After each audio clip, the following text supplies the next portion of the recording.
That's good stuff. All right, everyone. Welcome back to the Ash, Hubert, and Kevin podcast. I'm Kevin, and in today's episode, we are getting into the nuts and bolts of budgeting and forecasting. It's one of the most important financial tools you can use for your business to drive success. And whether you're a business owner or a finance professional, it's always good to have a clear roadmap for your finances because it can be the difference between growth and just keeping the lights on, or sometimes turning the lights off. We want to show you how to do that through budgeting and forecasting, and we want to show you that's not just about predicting numbers and being Nostradamus. But wait, you're sitting there thinking, that sounds cool, but why would you listen to us? Ash, why would people listen to you, Ash? Good point. So, I'm Ash. I'm a chartered accountant with an MBA and a GAICD. Qualification. Got a few more, but I won't talk about them. Look, I've spent the last decade working in professional services companies, driving efficiencies through data insights and business partnering. Kev? And you also worked in an FP&A team, which focused solely on that. A team which I was lucky enough to be a part of later on. I'm a finance leader, experience working in finance, HR, commercial, data, product, and sales teams. Also experience creating docuseries, but that's for a different day. But between the two of us, Ash, we understand how business works and the impact of accounting and finance. First things first, Ash. Budgeting and forecasting sounds like the same thing. What the heck do they both mean? Well, they pretty much are the same thing, firstly. So budget, you generally have that as a sort of, generally it's run for a year. So it just sets you sort of the roadmap of what you're trying to achieve. And the forecast is sort of more, I suppose, smaller increments of that and just trying to adjust for any of the sort of seasonalities that you've had and any changes on how to get back to that sort of original budget. So Yeah. Okay. So budgeting, you kind of do it before a period. Forecasting is, again, a look ahead, but during the period. Yeah. Knowing the information that you have in front of you. Why would they both be important? Do you think every business needs to go through this cycle of budgeting, but also looking at that forecast process, particularly if you have a one or two finance person business? Yeah, interesting. Look, I suppose it depends on your business model.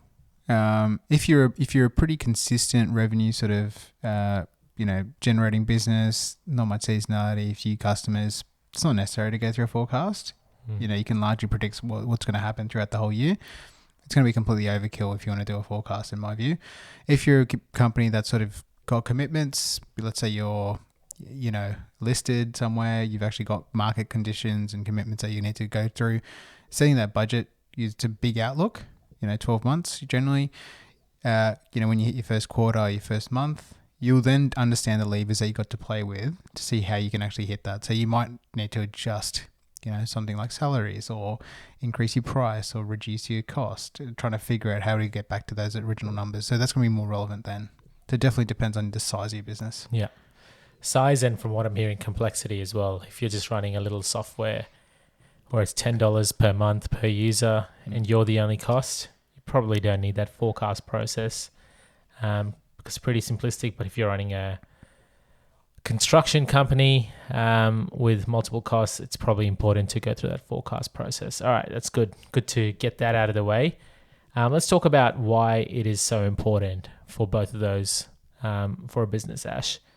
First things first, insight. So it gives us that ability to plan ahead, creates that ability for a business to have an insightful look at what that future looks like. But control. Give us an overview of, I think, how that helps a business control. Look, you're going to be looking at, generally when you say the word control, I think of expenses straight away. So just you come back and say like what things are going to be there. So you can sort of forecast out or budget where your expenses or where you anticipate those things are going to come in. And what that's going to largely do is identify for you and for the business owners where you're going to need the cash in the bank. Right, at what points in time? So if I got payroll due, in the next 2 weeks and I got zero money, not great. Right, so I need to make sure that enough money in the bank for that, so then I can deduct that out.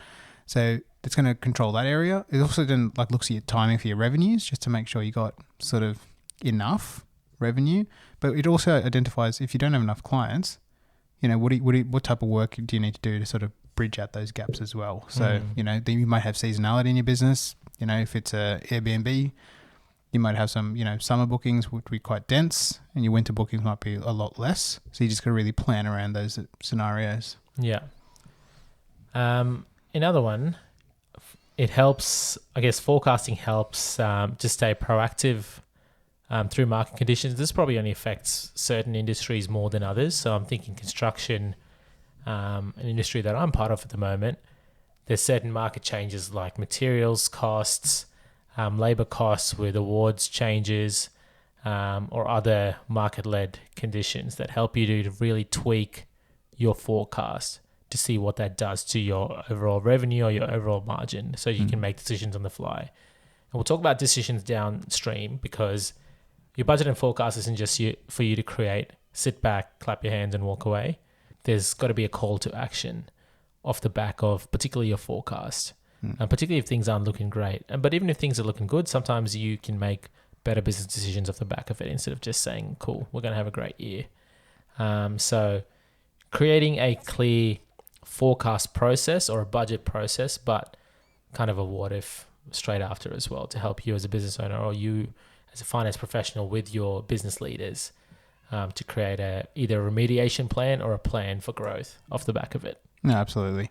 So I think you just got to really make it part of your business process. And then, like what you said, the call to action, really critical, because if some of your customers are really working well, giving you the right numbers in, you want to do more of that. If other customers are giving you sort of a bit more of a harder time, you want to do less of that. So it's about just finding that right balance, right? So, and identifying what works for you as well. So, yeah. And then, it's always the gap, I suppose, to actuals, just trying to identify where those trends are really, because you're predicting one thing. No one's got a full, complete crystal ball with anything, but you're trying to really identify you had some assumptions in place, which ones worked, which ones didn't. And so that's going to be internal validation for you as well. So you're going to have a better understanding of your own business in that case, if you're part of that process. Whereas if you just get it from a finance person who's not connected, that's going to be rough. Yeah. One thing I think, this is very complex to start off with, but I think every business should get down to doing is kind of a 3-way forecast and budget, which ties in not just your P&L, but also things like your AR and AP and ultimately your cash. And when that's done really well, it gives you a good overview of not just business performance, but also how you're going to manage cash as a business, particularly if your business is very cash intensive. So I know not many businesses do that because they don't need to, but depending on your industry, that's usually pretty good to set up straight away. And a lot of the data points sit in your GL or your financial system to pull out. Yeah, I think that's really critical, right? Like, I mean, Kev talks about cash is king, right at the end. So we'll talk about accrual accounting and whatnot it is. But, if you can close the loop with AP, AR as well into your cash flow, and now you've got your profit and loss talking as well. If everything is talking to each other, you'll be in a better spot.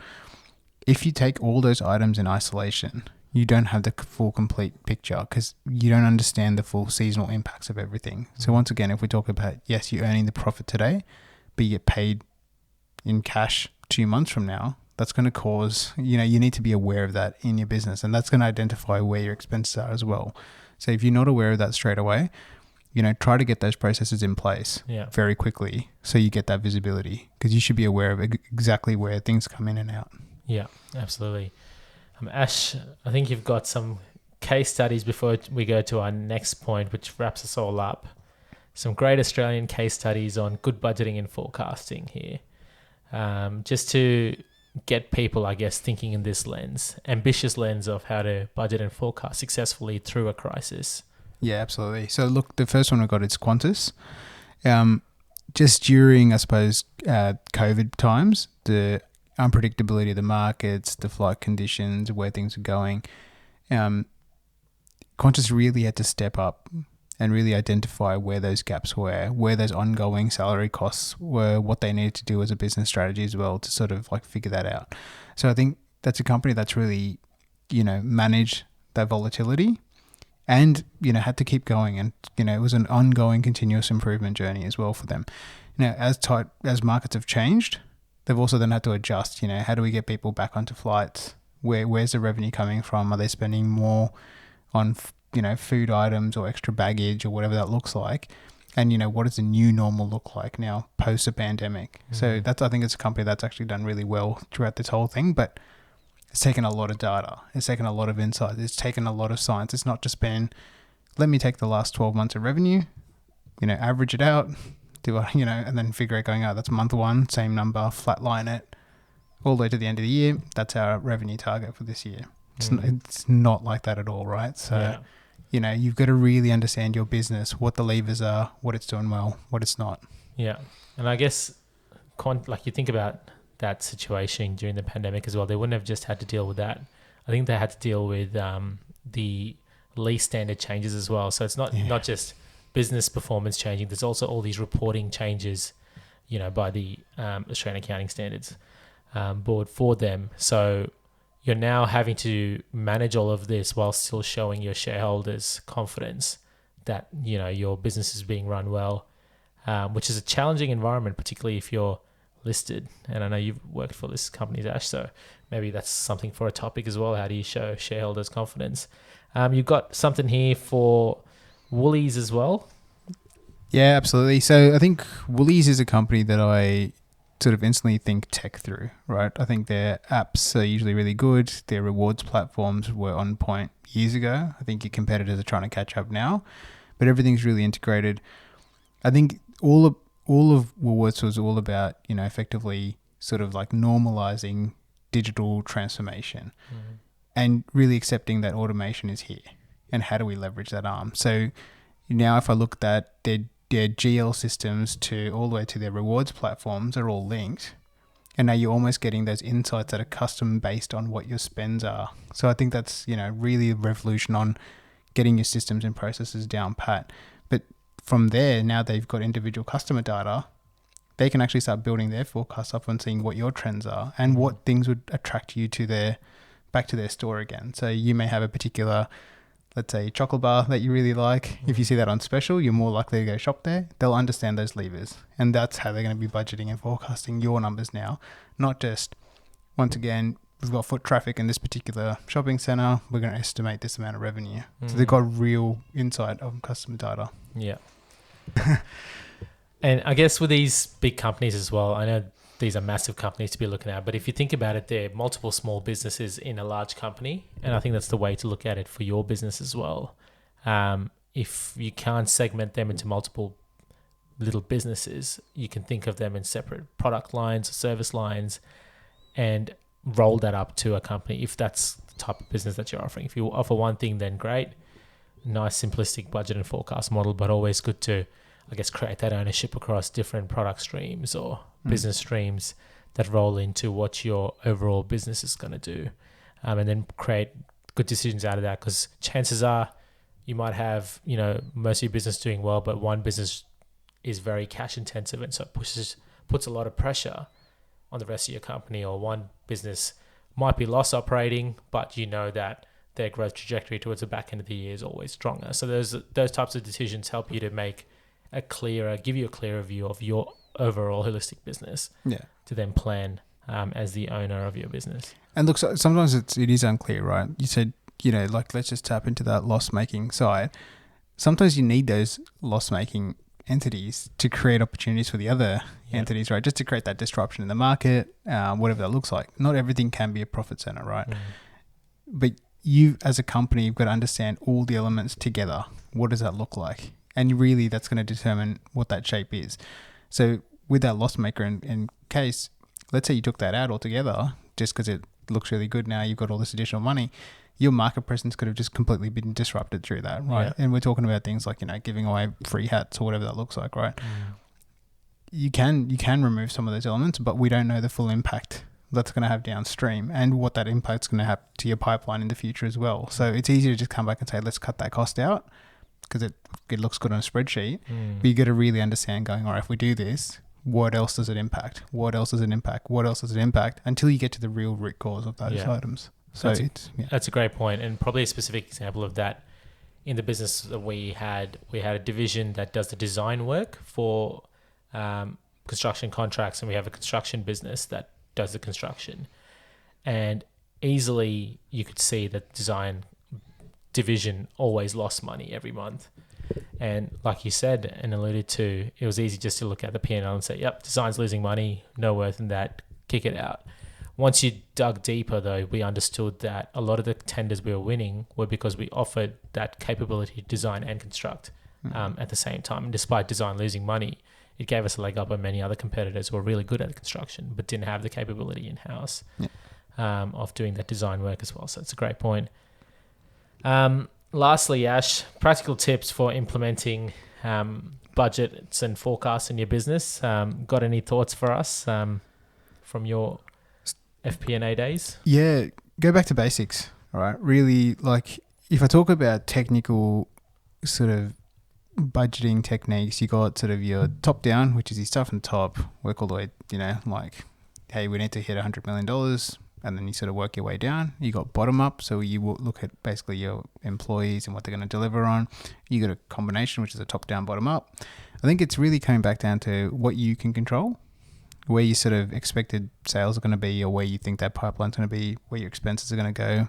And then, how do you manage through those rougher periods of cash flow? Because when things are good, it's easy to go and, hey, let's try this. Let's try invest in crypto or whatever it looks like. When times are tough, it's really about, where do you get that cash in, right? So really, I suppose, navigating through those situations and like just planning for either or, really. And if something happens, what other levers have you got to adjust? Yeah. How about your thoughts? Talking about investing in crypto makes it sound like the Sampath FY 2020 budget. Yeah, I agree. There's those two separate ways are really good. I really like, from a finance lens, for a finance professional, to look at the bottom-up build because it helps me to understand the different parts of the business.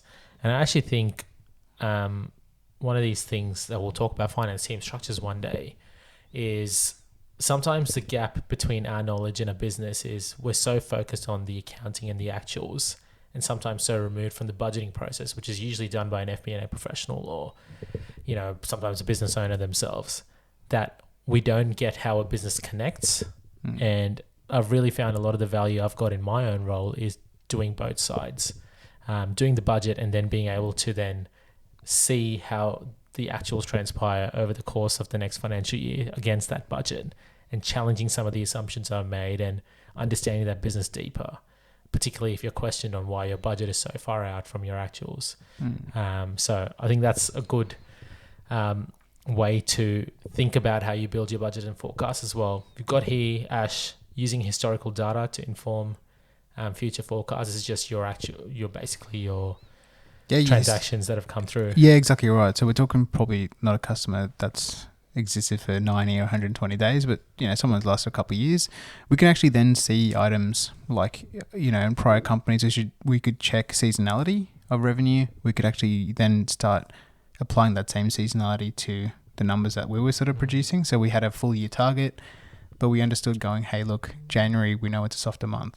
Feb, it starts to pick up. March, heavier. And then we could sort of start picking out going, oh, hey, look, there's holidays and Easter. Let's tape everything down. But that was just through the knowledge from prior data. So it was really good to see that style of things come through. And we could also see those outlier transactions also appear as well, which something we didn't budget for or forecast for, they just came out.